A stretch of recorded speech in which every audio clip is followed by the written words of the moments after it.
Hello every one. പെട്ടെന്നൊന്നും ചീത്താകാതെ കുറച്ച് നാൾ വെച്ച് ഉപയോഗിക്കാൻ പറ്റുന്ന ഒരു മാങ്ങ അച്ചാർ റെസിപ്പി കണ്ടാലോ? അതിന് വേണ്ടിയിട്ട് നല്ല ഫ്രഷ് മാങ്ങ തൊലിയൊന്നും കളയാതെ ചെറുതായിട്ട് അരിഞ്ഞ് ഉപ്പ് പുരട്ടി വെയിലത്തൊരു 3-4 മണിക്കൂർ വെച്ചിട്ട് എടുക്കാം. ഈ ഒരു സ്റ്റെപ്പ് ചെയ്യണ വഴി അച്ചാർ കേടാവാനുള്ള ചാൻസ് പരമാവധി കുറയും. ഇനി ഈ സൺകിസ്ഡ് മാങ്ങയിലേക്ക് ആവശ്യത്തിനുള്ള പൊടികൾ ചേർക്കാം.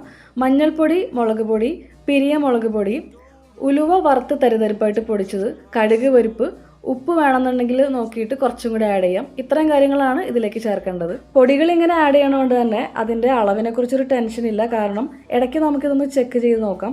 പിന്നെ അതുപോലെ തന്നെ കടുക് പരിപ്പും ഉലുവപ്പൊടിയും പൊടിക്കൊരു കൂടുതൽ ചേർക്കണം. അതാണ് ഈ അച്ചാറിന് ഒരു ടേസ്റ്റ്. ലാസ്റ്റായിട്ട് ഇതിലേക്ക് ആഡ് ചെയ്യേണ്ടത് കായപ്പൊടിയാണ്. അതിനുശേഷം നല്ലെണ്ണയിൽ കുറച്ച് വെളുത്തുള്ളി അരിഞ്ഞതും കറിവേപ്പിലയും കൂടി താളിച്ചൊഴിച്ച് കഴിഞ്ഞാൽ അച്ചാർ റെഡി. ഇത് നമുക്ക് ഇതുപോലെ തന്നെ ഉപയോഗിക്കാം, പ്രത്യേകിച്ച് യാത്രകൾക്കൊക്കെ കൊണ്ടുപോകുകയാണെങ്കിൽ. ഇനി അതല്ല കുറച്ച് ചാറോട് കൂടിയുള്ള അച്ചാറാണ് വേണ്ടതെന്നുണ്ടെങ്കിൽ കുറച്ച് തിളപ്പിച്ചാറ്റിയ വെള്ളം കൂടി മിക്സ് ചെയ്തിട്ട് ഉപയോഗിക്കാം. അപ്പോൾ നിങ്ങളുടെ ഫേവറേറ്റ് അച്ചാർ എന്താണെന്ന് ഒന്ന് താഴെ കമൻറ്റ് ചെയ്യണേ. അടുത്ത വീഡിയോയിൽ കാണാം. Thank you for watching.